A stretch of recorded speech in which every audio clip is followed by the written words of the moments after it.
नमस्कार मित्रों, आपका हमारे चैनल में हार्दिक अभिनंदन है। आज हम आपको सुनाएंगे महाभारत की एक दिव्य कथा। एक छोटी सी गौरैया ने भगवान पर विश्वास किया और उसके विश्वास को भगवान ने सफल किया। बोलो लक्ष्मी नारायण भगवान की जय। कुरुक्षेत्र के युद्ध क्षेत्र को विशाल सेनाओं के आगमन की सुविधा के लिए तैयार किया जा रहा था। उन्होंने हाथियों का इस्तेमाल बड़े पेड़ों को उखाड़ने और जमीन को साफ करने के लिए किया। ऐसे ही एक पेड़ पर एक छोटी सी चिड़िया अपने 4 बच्चों के साथ रहती थी। जब उस पेड़ को उखाड़ा जा रहा था तो उसका घोंसला जमीन पर गिर गया, लेकिन चमत्कारी रूप से उसकी संतानें अनहोनी से बच गई। लेकिन वो अभी बहुत छोटे होने के कारण उड़ने में असमर्थ थे। कमजोर और भयभीत गौरैया मदद के लिए इधर उधर देखती रही। तभी उसने कृष्ण को अर्जुन के साथ वहां आते देखा। वे युद्ध के मैदान की जांच करने के लिए और युद्ध की शुरुआत करने से पहले जीतने की रणनीति तैयार करने के लिए वहां आए थे। उसने कृष्ण के रथ पर पहुंचने के लिए अपने छोटे पंख फैलाए और किसी प्रकार वे श्री कृष्ण के पास जा पहुंची। हे कृष्ण, कृपया मेरे बच्चों को बचाइए, क्योंकि लड़ाई शुरू होने पर कल उन्हें कुचल दिया जाएगा। सर्वव्यापी भगवान बोले, मैं तुम्हारी बात सुन रहा हूँ, लेकिन प्रकृति के कानून में हस्तक्षेप नहीं कर सकता। गौरैया ने कहा, हे भगवान, मैं जानती हूँ कि आप मेरे उद्धार करता हैं। मैं आपके बच्चों के भाग्य को आपके हाथों में सौंपती हूँ। अब यह आपके ऊपर है, आप उन्हें मारें या बचाते हैं। काल चक्र पर किसी का वश नहीं है। श्री कृष्ण ने कहा, एक साधारण व्यक्ति की तरह उनसे बात जिसका आशय था वह ऐसा ही कुछ नहीं था जिनके बारे में वे कुछ भी कर सकते हैं। गौरैया ने विश्वास और श्रद्धा के साथ कहा, प्रभु आप कैसे हैं और क्या करते हैं वो मैं नहीं जान सकती। आप स्वयं काल के नियता हैं, यह मुझे पता है। मैं सारी स्थिति एवं परिस्थिति पर एवं स्वयं को परिवार सहित आपको समर्पण करती हूँ। भगवान बोले, अपने घोंसले में 3 सप्ताह के लिए भोजन का संग्रह करो। गौरैया और भगवान श्री कृष्ण के संवाद से अनभिज्ञ अर्जुन गौरैया को दूर भगाने की कोशिश करते हैं। गौरैया ने अपने पंखों को कुछ मिनटों के लिए फुलाया और अपने घोंसले के पास जा चली। 2 दिन के बाद शंख उद्घोष के साथ युद्ध होने की घोषणा की गई। अर्जुन ने कृष्ण से कहा कि आपने धनुष और बाण मुझे दो। अर्जुन चौंका, क्योंकि कृष्ण ने युद्ध में कोई भी हथियार नहीं उठाने की शपथ ली थी। इसके अतिरिक्त अर्जुन का मानना था कि वह ही सबसे अच्छा धनुर्धर है। मुझे आज्ञा दे भगवान। अर्जुन ने दृढ़ विश्वास के साथ कहा, मेरे तीरों के लिए कुछ भी अवैध नहीं है।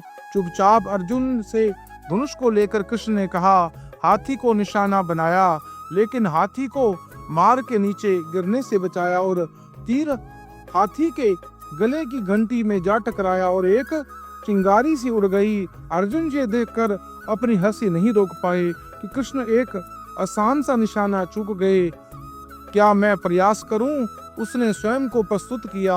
उसकी प्रतिक्रिया को नजरअंदाज करते हुए कृष्ण ने उसे धनुष वापस दिया और कहा कि कोई और कार्रवाई आवश्यक नहीं है। लेकिन केशव, अपने हाथी को क्यों तीर मारा? अर्जुन ने पूछा। क्योंकि इस हाथी ने उस गौरैया के आशय को, उसके घोंसले को जो कि एक पेड़ पर था, उसे गिरा दिया था। कौन सी गौरैया? अर्जुन ने पूछा। इसके अतिरिक्त हाथी तो अभी स्वस्थ और जीवित है, केवल घंटी ही टूट कर गिरी है। अर्जुन के सवालों को खारिज करते हुए कृष्ण ने उसे शंख फूंकने का निर्देश दिया।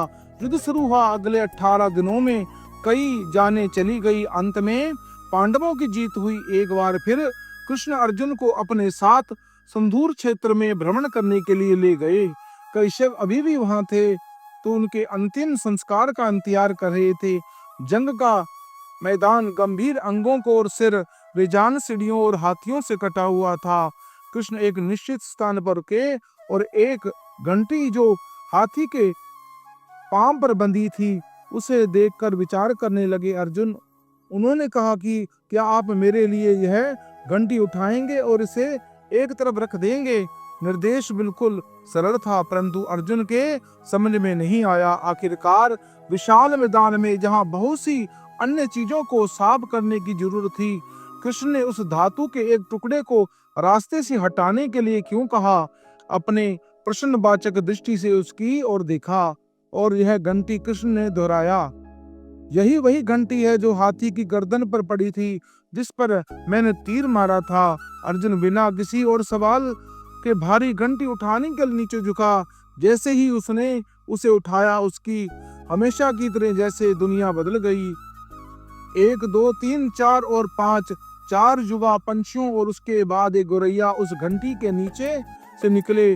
बाहर निकलकर माँ और छोटे बच्चे पंछी कृष्ण के इर्द गिर्द मंडराने लगे एवं बड़े आनंद से उनकी परिक्रमा करने लगे। 18 दिन तक पहले काटी गई एक घंटी ने पूरे परिवार की रक्षा की। मुझे क्षमा करें कृष्ण। अर्जुन ने कहा, आपको मानव शरीर में देखकर और सामान्य मनुष्यों की तरह व्यवहार करते हुए मैं भूल गया था कि आप वास्तव में कौन है।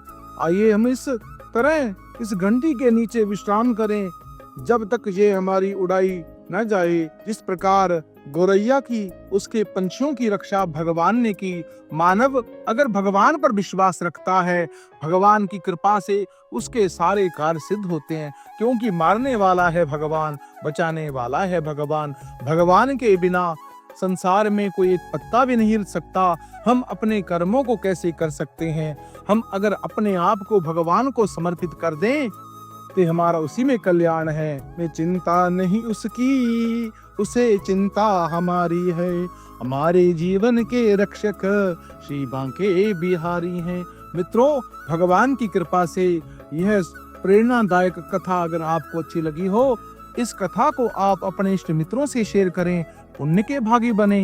इस चैनल को सब्सक्राइब करें, लाइक करें और कमेंट बॉक्स में जय लक्ष्मी नारायण अवश्य लिखें।